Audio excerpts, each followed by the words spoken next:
Okay, I'm back again. This is the third attempt at this show. Apparently, it's been buffering, cutting in and out. So I guess third time is the charm. At least I hope so anyway. It's a strange story in the Daily Mail. 5 total strangers and the shocking scandal that would bond them for life.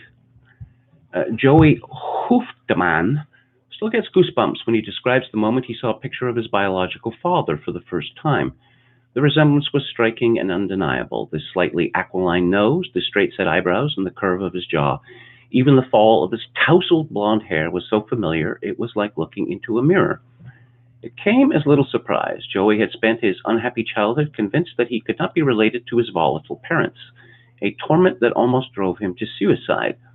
But finding his biological father was not, as he might have hoped, a joyful moment of discovery. In fact, the truth was far more troubling. The man staring back at him from the screen on his phone was Jan Karbat, a Dutch fertility doctor who had successfully helped Joey's mother conceive. It meant he had inseminated her with his own sperm instead of her husband's as they had agreed, and Joey's mother had no idea. It thrust Joey into the center of one of Europe's biggest medical scandals. The trusted doctor had, without his patient's knowledge or consent, been using his own sperm to inseminate the women who came to him desperate for a child. At the time of his death in 2017, he was thought to have had 22 recognized children from several marriages and was suspected of secretly fathering 22 more with his patients without their permission. Now, 3 years on, there are at least 61 known offspring conceived in this way, and it is feared he may have fathered hundreds more over a period of nearly 40 years. After finding Karbat's photograph on the internet, Joey, 33, was left in no doubt that he was one of them. When I tell this story, I still get an electric shock through my body, he says today. I've been so sure my father was not my real father, and this picture meant I wasn't losing my mind. I sent it to my friends and asked them who it was, and they all replied, "It's you, Joey." For Joey and the 60 other confirmed children, the extent of the scandal is only now becoming clear. It has consumed the Rotterdam suburb of Barendrecht, where Karbat ran his private clinic from 1980 until it was shut down by the Dutch government in 2009, amid reports of record-keeping irregularities. The quaint suburb, with a population of around 48,000, is surrounded by green fields, windmills, and the meandering banks of the Oude Maas River. But Karbat's misconduct has left many residents questioning if they might be related, with concerned husbands and wives carrying out hasty DNA tests. He also distributed vials of semen to clinics in the US, Belgium, Germany, and Denmark. Could they also have been his own? What did we ever do before fertility experts? And of course, everyone seemed shocked that this doctor in the Netherlands decided to impregnate all these women. I would have thought there'd be a risk that would be understood right from the very beginning. How is it possible that sperm is being sent to all of these different countries? Is there a shortage of it? I wouldn't have thought so.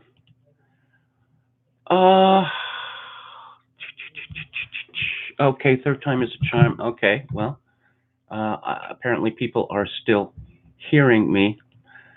I mean, as I said, that this is a really disgusting story from the Netherlands. Joey seems to have made peace with his father. He says he visited the man's grave in Rotterdam. It was the closest I could get to him, to tell him everything and to forgive him. That was the most important thing so I could have peace of mind. I'm still not responsible for his wrongdoings and his actions, but I need to forgive him to move on. I deserve that. So, as I mentioned at the top of the show, there was a paucity of news stories because there's only one thing happening in the world right now, apparently. But the pedophile scandals in Britain, it just goes on and on and on. And, it would appear that Enoch Powell was right. If you live in a country where there is a epidemic of rape, of grooming of children, and this is ignored because it's not racially acceptable, then you're going to end up with a situation with many false claims. I mentioned Jimmy Savile on an earlier live stream, that people knew about Jimmy Savile. The police knew about him for years, but apparently he was politically protected. And we know that he's a very close friend of Margaret Thatcher and Prince Charles. He used to spend every Christmas at Chequers, which is the Prime Minister's residence outside London. The story from the Mail. The police chief who led Scotland Yard's bungled VIP child sex abuse inquiry failed to investigate two lying conspiracy theorists to save his force from embarrassment, it was claimed last night. The pair made false statements backing claims by fantasist Nick, real name Carl Beach, about a murderous Westminster pedophile ring that the Met had described as credible and true. Their testimony in 2015 prolonged Operation Midland and the agony of those falsely accused by Beach for months. Ex-Metropolitan Police Deputy Assistant Commissioner Steve Rothaus later conceded during an inquiry into Midland that the accusers, known as A and B, had told deliberate lies to his officers. Yet no action was taken against the pair, who have appalling criminal records, even after ex-High Court Judge Sir Richard Henricks said in his scathing report on the VIP abuse inquiry that an outside force should investigate them for attempting to pervert the course of justice. Rothaus, who was previously in charge of Midland, had also previously decided not to investigate pedophile Beach for telling lies. When Operation Midland closed without any arrests or charges in March 2016, the Met said in a statement authorized by the Shame police chief that there was no evidence Beach had knowingly misled officers. This was despite clear indications that Beach had lied about VIP sex abuse and murder, damaging the reputations of former Tory Home Secretary Leon Britton, ex-Armed Forces Chief Lord Bramall, and former Tory MP Harvey Proctor. In compliance with the wishes of Sir Richard, Beach was referred by the Met to an independent force and is now serving 18 years in prison for perverting the course of justice and other offenses. Yet the Met ignored the retired judge's recommendations that the two other serial liars be investigated over their dishonest statements. Had they been prosecuted, it would have heaped further shame on the Met, which has faced unprecedented criticism over Midland. A senior legal source with knowledge of the Nick scandal said last night, "I can see no possible justification for not referring A and B to an independent force. The Met knew that they had attempted to pervert the course of justice and wasted months of police time." Well, I don't know. I suppose when your first priority as the London Metropolitan Police is mean tweets, I guess that doesn't leave you, much time for anything else. David Wright says, maybe what is happening and coming is the big correction we need and deserve. Don from Beyond says, I originally learned about Jimmy Savile and so much more by reading David Icke many years ago. And there's a suggestion about, who I should interview about coronavirus. So what else do we have from the pedophiles? This is from the BBC. Sex offenders' hard drive in police commissioner's safe for 14 years. A hard drive belonging to a sex offender couldn't be used as evidence against him because it was kept in a police chief's safe for 14 years. The storage device containing indecent images of children which belonged to ex-Lord Mayor of Leeds, Neil Taggart. But the West Yorkshire Police and Crime Commissioner's Office did not disclose its existence until after Taggart admitted child sex offenses. PCC Mark Burns-Williamson said he was unaware the images existed until then. He apologized for the embarrassing mistake, but added, there's been no intentional cover-up with this. Well, that's good to know. An employee at the PCC's office, who had previously been employed by the West Yorkshire Police Authority, remembered the storage device on June 6, 2017. Taggart, who was a former police authority chairman, was jailed in July 2017, for making and distributing indecent photographs of children. When officers had searched his home, in the year previously, discovered 36,000 such images and videos. The BBC has learned that when Taggart left the police authority in May 2003, his hard drive was retained and stored. Burns Williamson, who became the authority's chairman a month later, said, "I think it was within a secure safe within the police authority. That transferred over to the Police and Crime Commissioner's office, but certainly I was not aware that it existed."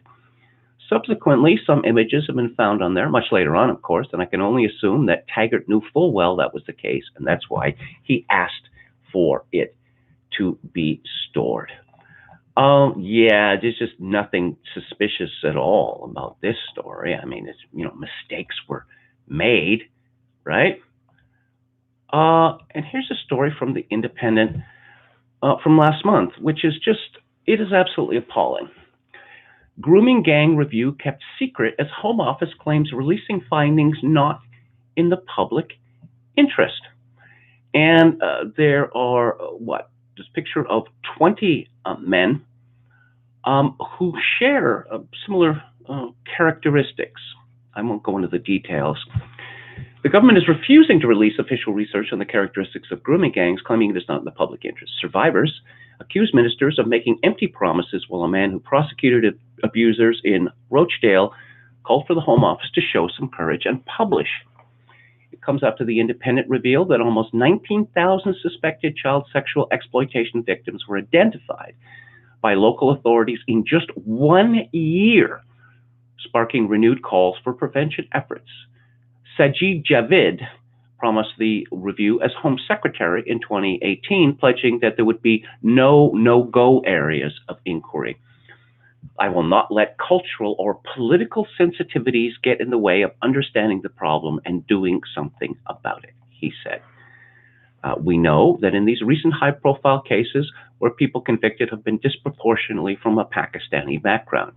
I've instructed my officials to explore the particular context characteristics of these types of gangs. But the government has made no further announcements on the review following Javid's move to the Treasury last year. It has, however, said it will soon publish a national strategy that will set out a whole system response to all forms of child sexual abuse. In December, the Independent was told that the work had been completed, but would only be used for internal policy making and would not be publicly released. In response to a Freedom of Information request asking for the research carried out and any reports drawn up as a result, the Home Office confirmed it held the information, but would not release it. In a letter to the Independent, officials said they had applied a public interest test, but the information was exempt from that act because it concerned the development of government policy. One of the main purposes of the exemption is to protect the safe space necessary for ministers and officials to consider policy options in private without risk of premature disclosure. Disclosure would risk preempting decisions still to be made by ministers. In addition, the information could be misleading if made public and used out of context. The Home Office's Freedom of Information Unit said the documents also included operationally sensitive information from police and could prejudice ongoing investigations. Sammy Woodhouse, a Rotherham victim who helped expose the scandal, told the Independent she believed their research was going to be made public. "I always got the impression they were going to do a full report and get something official. A lot of people were backing it. It's ridiculous they're not releasing it. We keep hearing we're going to do this and that, and when it actually comes to it, there's nothing. It's empty promises all the time." Another woman who was also sexually abused by a grooming gang in Rotherham and wanted to remain anonymous said she was disappointed and frustrated by the decision not to release the report. The government's repeated failure to acknowledge the role of racism and religious bigotry in grooming gang crime has led to inadequate investigation, protection, and prosecution. Prevention of future grooming gang crime can only come through counter-narrative sex and relationships in education. I don't know, perhaps a change in immigration policy? That might make a difference. A former chief prosecutor who initiated charges against a grooming gang in Rochdale warned that far-right groups, oh dear, were using a vacuum of reliable information to spread their beliefs and gain support. Nazir Afzal said he had been calling for formal research on potential links between ethnicity and street-based abuse since 2012.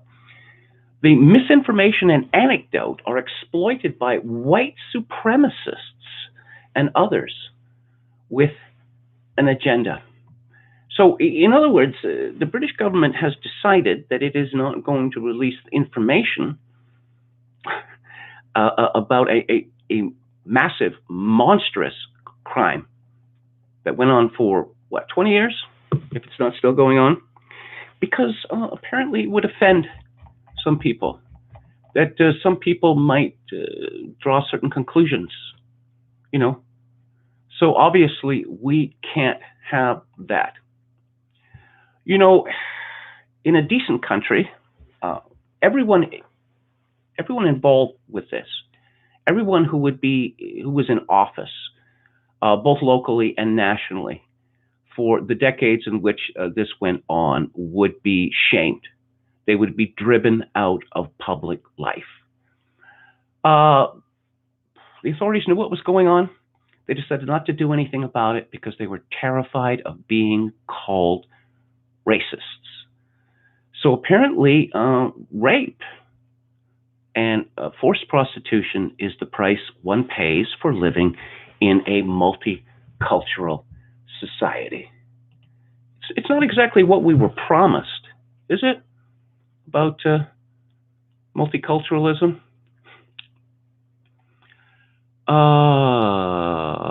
Lecomte de Boreas says what is happening and coming is either nothing going to happen or nothing going to happen. Okay. Yes, Walrus Libertarian says better sacrifice your children than say something uncomfortable.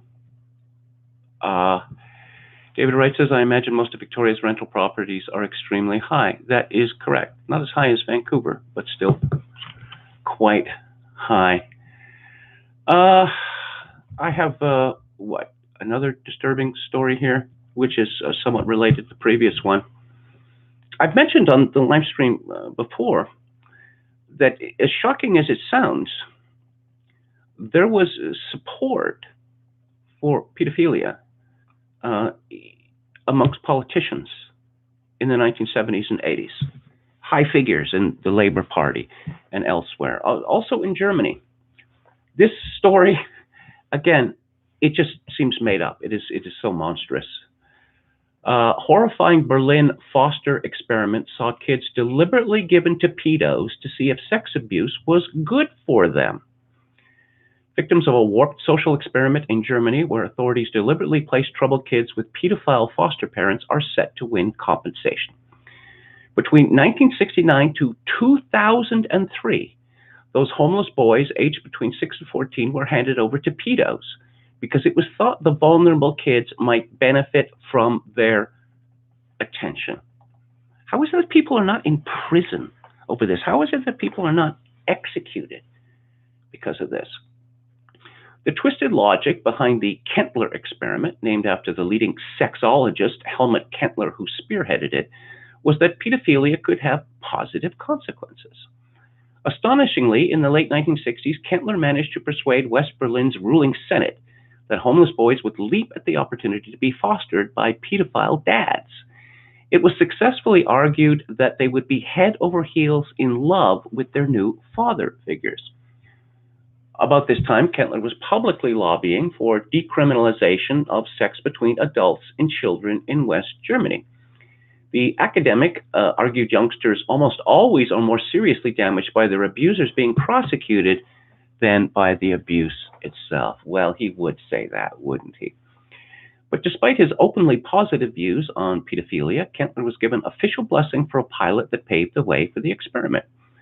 This arranged for boys to move in with 3 well-known West Berlin pedophiles so they could then learn to live proper, unremarkable lives.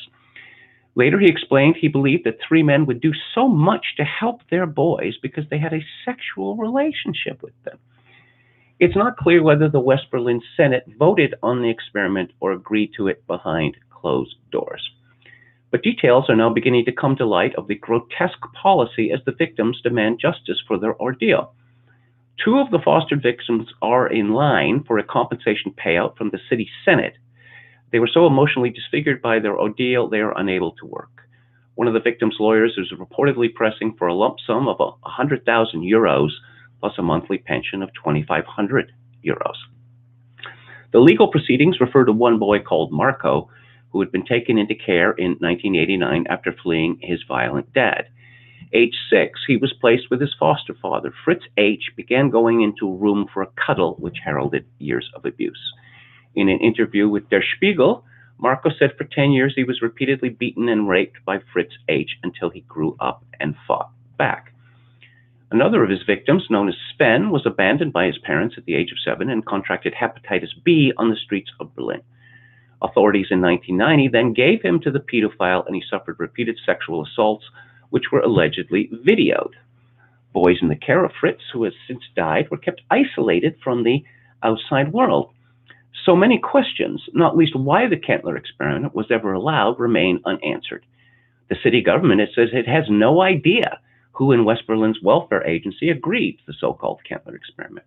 It has since set up a hotline for former kids. 4 years ago, the Berlin Senate commissioned a public inquiry into the scandal being carried out by experts at Göttingen University. But this is still ongoing, and the final report is nowhere near being published after 4 years. When Kentler died in 2008, he left behind papers describing the entire experiment as a success, but shockingly, he admitted placing youths with pedophiles broke the law. This is well, what's happened, in Rochdale, in Oxford, many places in Britain, and what I've just described in Berlin. This is the stuff which manages to creep into the news from time to time. Right now we're being told that we all have to bow down before the government experts and do exactly what they tell us to do, because I suppose they have our best interests at heart.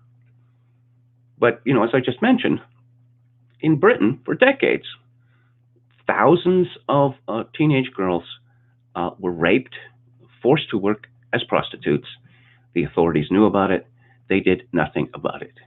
And in West Berlin, the authorities decide to provide boys for known pedophiles because it is supposedly in their best interests.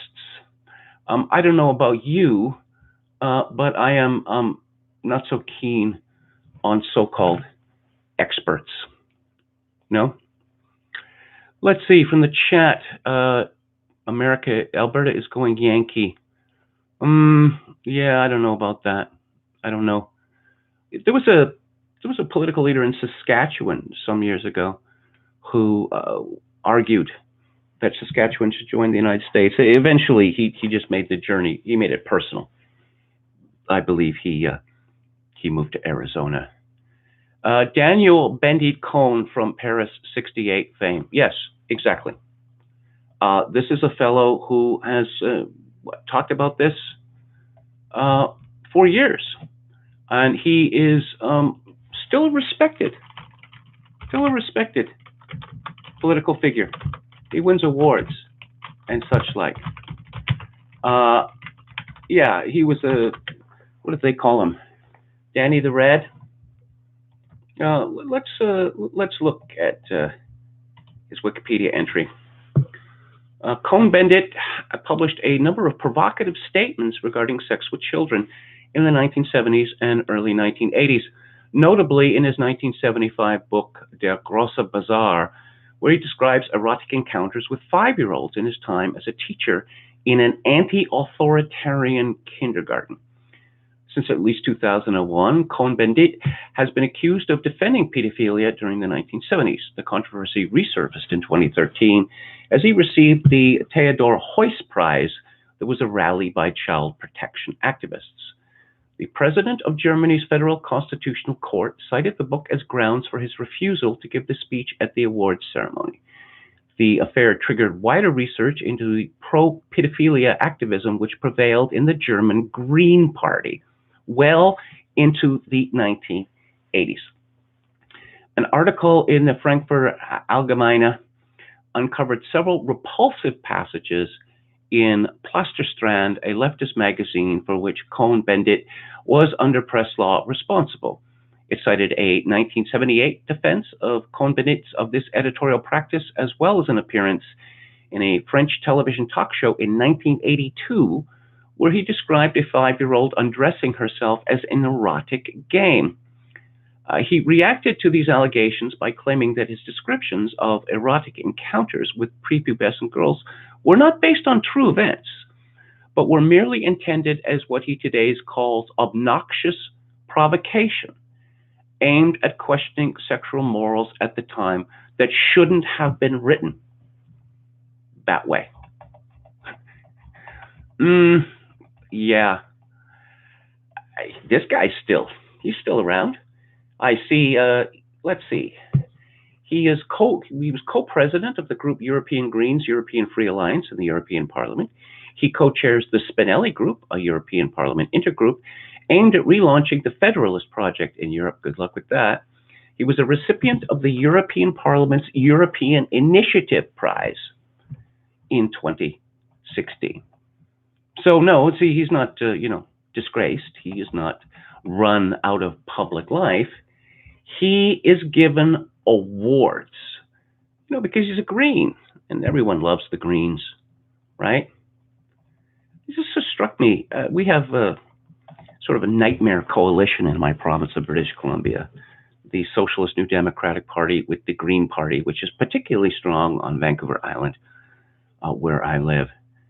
And it struck me that, no one who works for a living has ever voted for the Green Party, right? Because the Green Party is essentially about, what's happening now, that we've decided that we're just going to tear down the economy.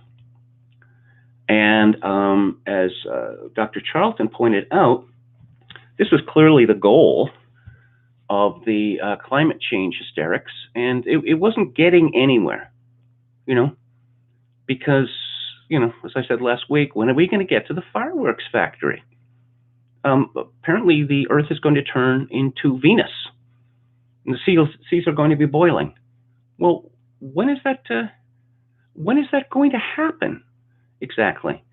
So, apparently it was going to take, we were told last year that we had 12 years, but I guess the powers that be, they got tired of waiting. Don from Beyond says, I just got Age of Entitlement from my local library. What a great book. Can't put it down.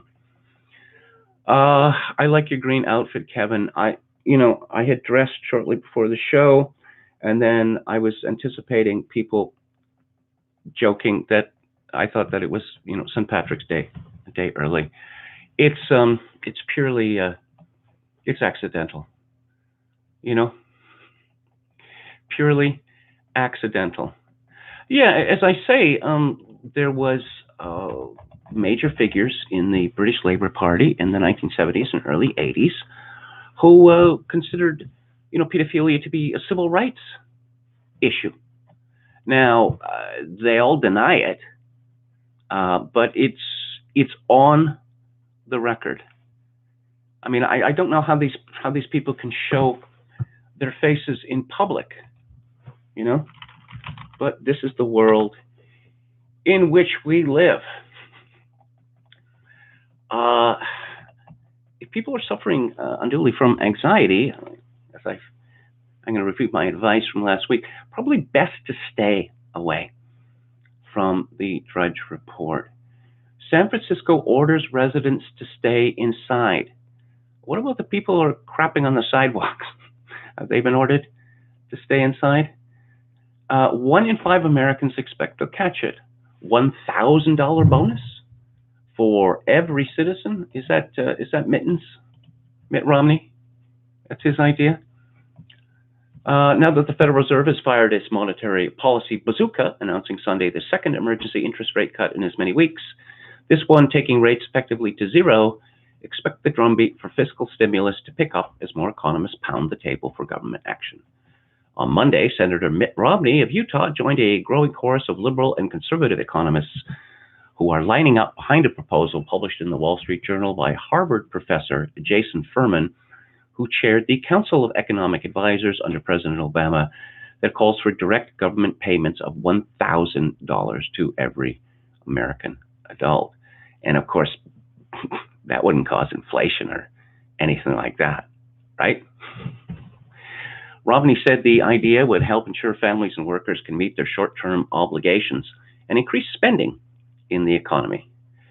A one-time payment of $1,000 to every adult who is a U.S. citizen or a tax-paying U.S. resident, and $500 to every child who meets the same criteria. Furman said the law should also specify that the payments would continue in 2021 and beyond if the unemployment rate rises to 5.5% and remains there or higher. Hopefully this will not happen, but if it does, the money will be needed. The proposal for direct payments to households has been backed by noted conservatives Michael Strain and Scott Gottlieb. I'd never noticed them before, of the right-leaning American Enterprise Institute, who advocate for direct payments that are temporary and only for states experiencing severe outbreaks. How long would it be, do you think, before these temporary payments became permanent? I don't think it would take all that long. I mean, you're going to stop sending the money? I mean, wouldn't that lead to people dying and such like? Alex DeLarge, why is it so difficult for people like KMG, former gold bug? I don't think that's fair exactly, to understand the recessions are deflationary. The idea is to arrest and reverse a deflationary spiral.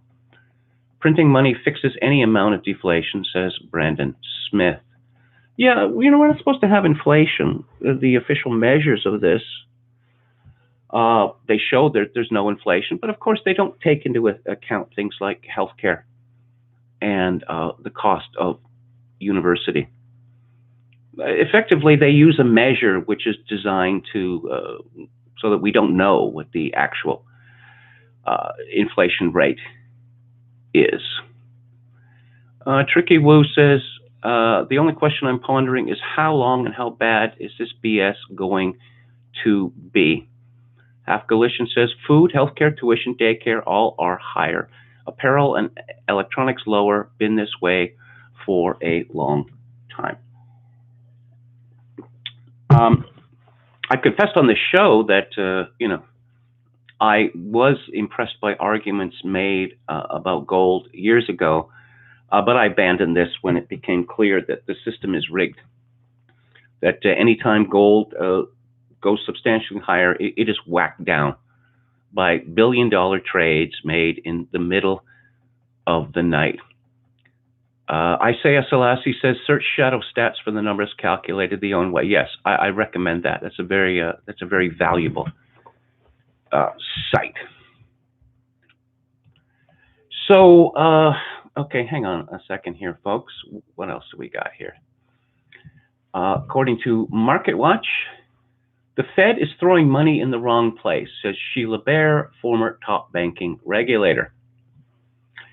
They are throwing money in the wrong place, she said, of an unprecedented move by the Fed on Sunday to slash benchmark rates to zero and start a $700 billion treasury and mortgage bond buying program. It was Everett, the old senator from Illinois, Everett Dirksen. He said $1 million here, $1 million there. Pretty soon you're talking real money. It sounds very quaint now, doesn't it? When, we have the Federal Reserve helicoptering money over the banks. This isn't a financial crisis, at least not yet, she told MarketWatch on Sunday evening following the Fed's announcement, which drops the target U.S. benchmark rate to zero and aims to shore up liquidity for banks and investors in the $15.6 trillion treasury at $8.5 trillion agency mortgage bonds markets. Lowering interest rates to zero doesn't help if businesses can't pay their loans back and they don't have cash flow. We need to get help out there, especially to small businesses and people already losing their jobs. Yes, ZERP. That is one prediction that I made that turned out to be true. That it became obvious to me, I don't know, around 2010, that the interest rates were going to be at zero or near zero forever. That is the new normal. That interest rates go up, the economy tanks. Even the threat of rising interest rates causes a panic. So they're going to be at zero forever or until the system collapses, whichever comes first. Let's see. Bear says the government needs to get creative. To do so, she thinks the Fed should start offering government backstops to help banks lend to industries impacted by the dual hit of a pandemic, such as airlines and the recent collapse of oil prices after Saudi Arabia and Russia failed this month to agree on curbs to crude output. Specifically, the Fed can invoke Section 13.3 of the Federal Reserve Act, she said, which covers emergency lending programs and was revised under the 2010 Dodd-Frank Act to make sure that the government targets relief toward industries, not individual companies, threatened by collapse. There is this fiction that somehow Dodd-Frank stopped them from using 13.3, Bear said. They can't do Boeing and not the airplane industry, she said of the post-crisis changes. They can't pick winners or losers. But the provision does allow the Fed to go beyond Treasury and agency mortgage bond purchases, meaning they could also roll out corporate bond purchases if the Board of Governors agrees to adopt such measures and then gets the sign-off by Treasury Secretary Stephen Mnuchin, which Bear expects would happen in a nanosecond. You know, when there's a profound change to the way people live, and this goes practically unnoticed, oh no, we're doing this now. Saving is bad. You want to spend, you don't want to save. How is capitalism supposed to work if people aren't saving anymore? Where's the money going to come from? Oh, the government will just manufacture it. Oh, of course. So, yeah, how long will that last for? How long can it go on for? Let's see. Swooning stocks signal higher likelihood of Trump losing election. Well, it's my understanding that 80% of the trades on the equity markets are made by bots, by algorithms. I mean, how many people are, obviously this stocks getting smashed down is, very bad news for Jeff Bezos, say. How does it affect other people? I suppose some people's, retirement funds are invested partly in the market. The Ontario school teachers, one of the biggest institutional investors in the world. I wonder how they are doing. So, gun sales surging. Canada closes border. Yeah, as I pointed out. Well, some years ago, when there was an Israeli invasion of Lebanon, Canadians were shocked to learn that there were tens of thousands of Canadian citizens in Lebanon, and they were demanding that the Canadian government rescue them. And a large effort was made to rescue these people. It's a curious thing. Why would you be a Canadian citizen and then decide that you were going to live permanently in Lebanon? It's almost as if these people, they treat citizenship as a kind of a bolt hole, that if things get too nasty where they live, they can show up in Canada and say, hey, I'm a Canadian. See my passport? I can prove it. I'm just as Canadian as you are. So in rich people news, they are raising cash from their art collections, according to Bloomberg. Last Monday, as oil prices dropped 30% and equities plummeted, a New York client of Fine Art Group requested financing against a $10 million painting by Jean-Michel Basquiat. 10 million, eh? Days later, with equities tumbling to the largest single-day decline since 1987, a major London gallery called for fast capital to opportunistically buy a contemporary art collection. A Swiss client asked for a loan against $30 million worth of rare diamonds. As global stocks took another tumble Monday, a collector who recently bought about £15 million worth of art during the London auctions asked fine art groups to help settle upcoming payment obligations on some works through art financing. We were already having a busy first quarter, but the last 2 weeks have seen an approximate twofold increase in inquiries, said Freya Stewart, who heads the art financing division at Fine Art Group. I understand that people were asking, why had Bitcoin fallen? I guess that people who've been hit by the market collapse have been just liquidating everything. They need cash to meet margin calls, so they're just selling everything they had.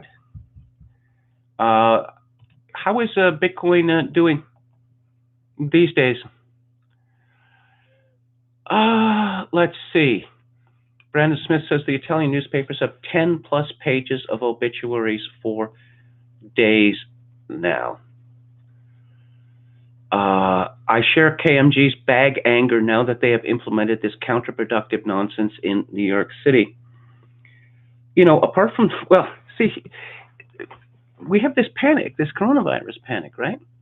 So you wouldn't want disposable bags. You just want to, put your groceries in your bag and keep using the bag so that, bits of the food congregate in the bag and become a locus for disease. I suppose one of the things I've noticed is that this gives people who work in stores an opportunity not to, put what you bought in the bag. You're largely expected to do that yourself now, although there are some nice store clerks who still do it. Dawn from Beyond says the power of the media to create this virus hoax is truly shocking. Well, so when are the bodies going to start stacking up like cordwood? In the absence of this, what is that going to lead to? Are people just going to say, oh, well, it was better to be safe than sorry? Meanwhile, our economy is wrecked. And as mentioned previously, I think that this will do for Canada. I don't think that Canada is going to survive this. But is that going to be the reaction? That, they told us that everyone was going to get sick and that, millions of people were going to die, and that didn't happen. Maybe Y2K. People who warned about Y2K were ridiculed. There's a lot of prepping going on at the time. The people who supported the panic said, and I think there's evidence to back this up, that a lot of money was spent to fix the software so that Y2K would not happen. I'm looking at buying land in Italy once there appears to be some sort of slowdown in the death rate. So you could say hi to Teddy Spaghetti there. He lives in Italy, doesn't he? But I just wonder how he, how he deals with living amongst all those gammas. It just must be absolutely infuriating. Parents battle overwhelming anxiety with long-term school closures. Yeah, it's that moment. I touched on this last week. You learn what schooling really is. It's warehousing of children. It's government-funded daycare for children. Because, oh my God, we can't close the schools, because then what would the children do? How would mom be able to go to work? Yes, overwhelming anxiety. 33 states are closing public schools to stop the spread of the coronavirus, affecting at least 32.5 million kindergarten to grade 12 students. New York City school system, the largest in the nation, is closing starting today. And I'm going to be very interested in the crime figures in New York City. I'm expecting a spike. The sudden closures are forcing parents and guardians to find childcare at a moment's notice. New York City Mayor Bill de Blasio announced Sunday that the city's public schools will be closed at least until April the 20th. Well, that's 5 weeks, possibly even longer. It's going to be very difficult for a lot of our families. The closures come as the CDC says closing for at least 8 weeks may help mitigate the virus's spread. School officials in New York City have just hours left today to figure out a way for children who rely on school meals to continue getting that support and to make sure that healthcare workers and first responders have access to childcare. It wasn't how the apocalypse was supposed to happen, was it? Are we going to have people fighting to the death over childcare spaces? I suppose nothing would surprise me at this point. The case mortality rate for over 70s is about 10%. This is well documented. It's extremely concerning for anyone with elderly family members. I do have my father is 88 years old, and he is in a facility, healthcare facility. As I mentioned earlier, there's this one such place in Lynn Valley in North Vancouver where I used to live, which is the source of most of the deaths in British Columbia. Most elderly people are pumped full of vaccines and pharmaceuticals. Their immune systems have been destroyed. Ian M., I'm in the Bay Area. Wish me luck. Well, good luck. David Wright says, my brother-in-law passed a few weeks ago from pancreatic cancer. Glad he didn't live to see this. Brandon Smith says, I work in a place that employs 5,000 people in ongoing contact with each other. Yeah, I was talking, at the beginning of the show. Of course, this is the third iteration of today's show. That I walked to the local Save On Foods yesterday, and I felt like I was taking my life in my hands.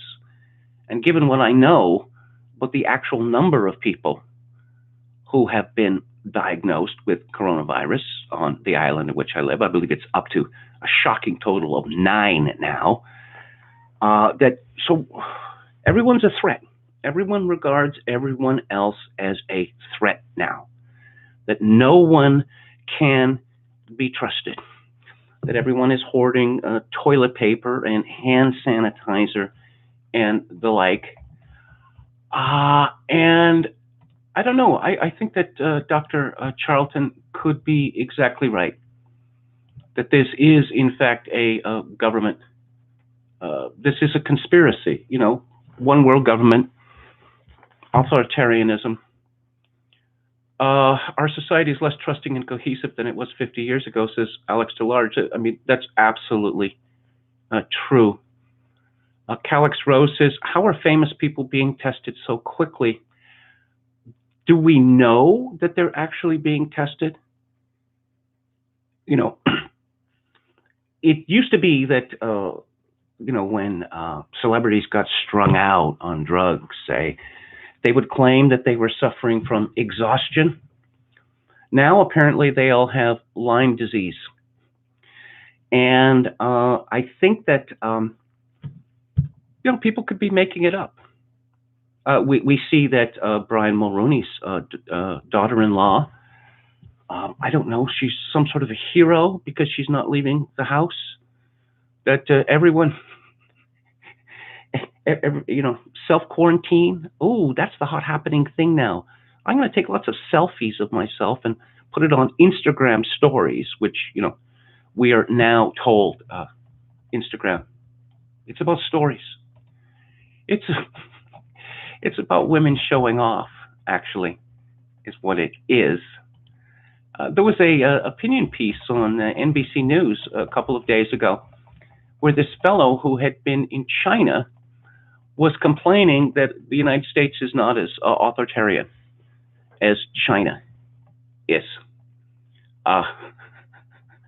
Yeah, that's definitely what we want.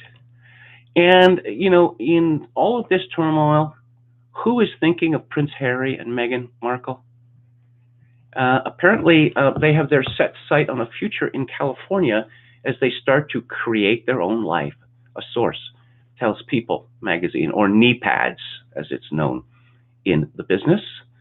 The Duke, 35, and Duchess of Sussex, 38, who stepped back, whatever that means, as senior members of the royal family, and relocated to Canada in January, just a few miles up the road from where I live, are currently residing in a $10 million mansion in Vancouver Island, but are reportedly hoping to spend more time in Meghan's native city.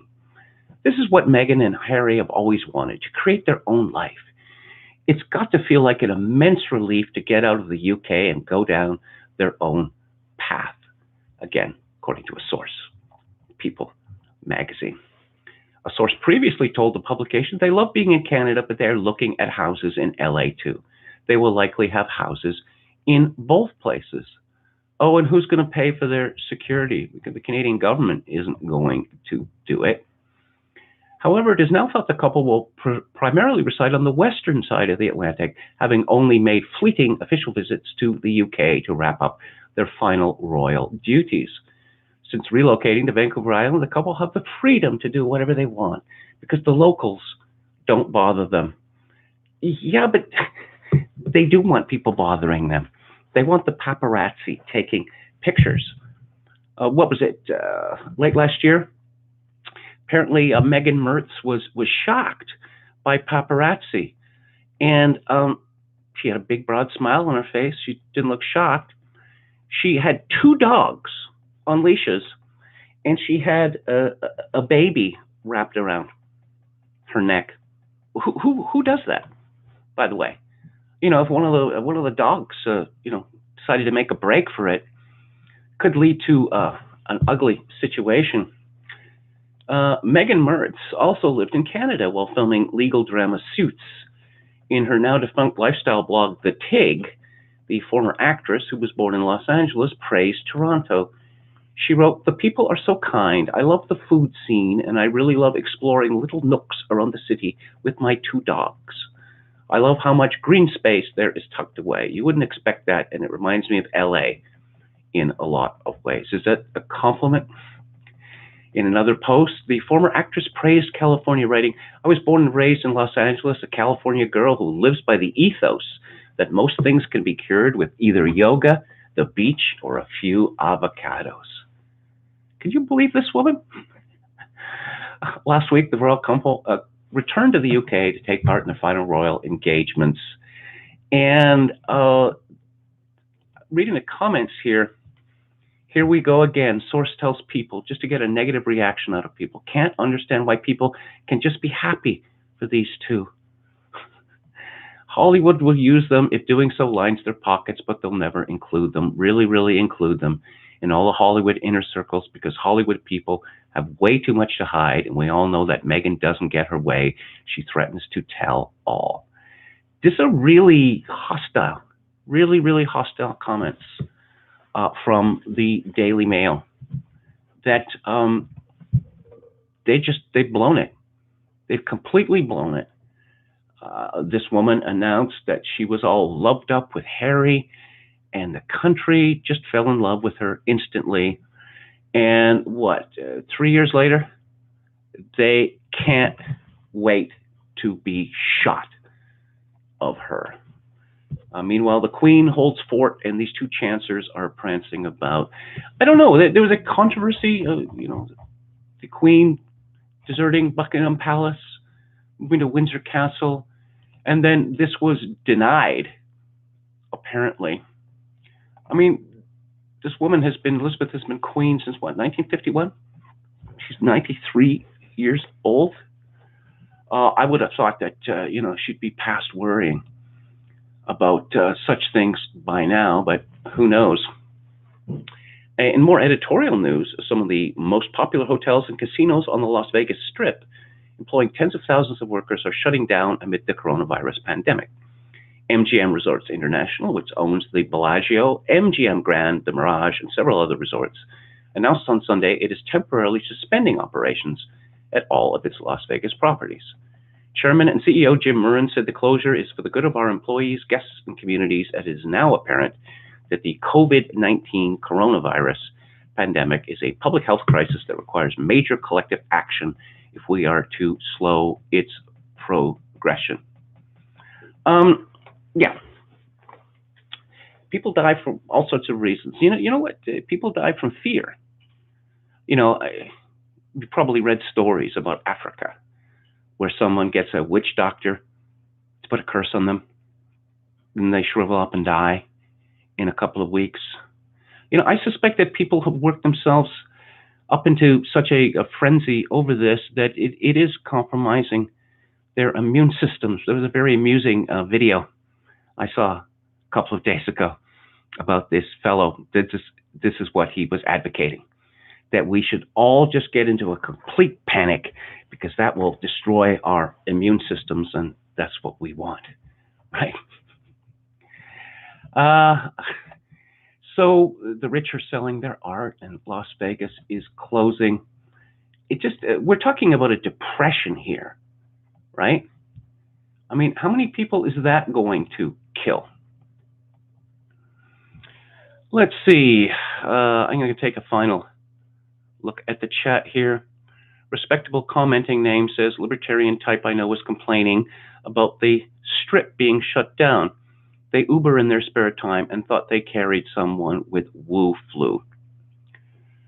2 years ago, the Queen gave a special Christmas message saying, enjoy this Christmas like it's the last, what, your last Christmas? Okay. No, apparently Megan Mertz thinks that she should be a superhero, that she's put about the notion, that Marvel should hire her. And I just wondered, what would Megan Mertz's superpower be? Entitlement, greed, vengeance. It's too funny. It's absolutely too funny. Tricky Woo says, celebrities claiming they are infected with COVID-19 are co-signing the N New World Order fear porn. That thought has occurred to me. What, Tom Hanks? Come on, Tom Hanks and his lovely wife, Rita. So, it's real. When celebrities get it, it's real. We have Idris Elba, apparently he has it. And the celebrities are, as I say, putting pictures, selfies of themselves on Instagram, showing their bravery by not leaving the home. Salty Sage Live says KMG in real life streams to buy a pack of cigs. One can only hope. Yes, that would be the major disaster. No more cigarettes. I remember reading a book, a Czech chess grandmaster. His name was Ludek Pachman. That he talked about a player that he knew who just loved tobacco beyond all else. This fellow was a bit of a loudmouth. He had political opinions, and after the Nazi takeover, he kept saying what he thought. So he was thrown into a concentration camp, which he survived. And Pachman met him after the war and asked him what it was like. And he said, no tobacco whatsoever. Anyway, I am going to bid you all adieu. I'm sorry about the problems on the show today. I have no understanding of how they came about. It's the first time this has happened. If you liked the show or any part of it, I'd appreciate it if you press like and subscribe to my channel. If you'd like to support the channel, my PayPal account is kevin_grace@hotmail.com. God willing, I will be back on tomorrow, St. Patrick's Day, at 4 p.m. Pacific, 7 p.m. Eastern. Thanks so much. See you then.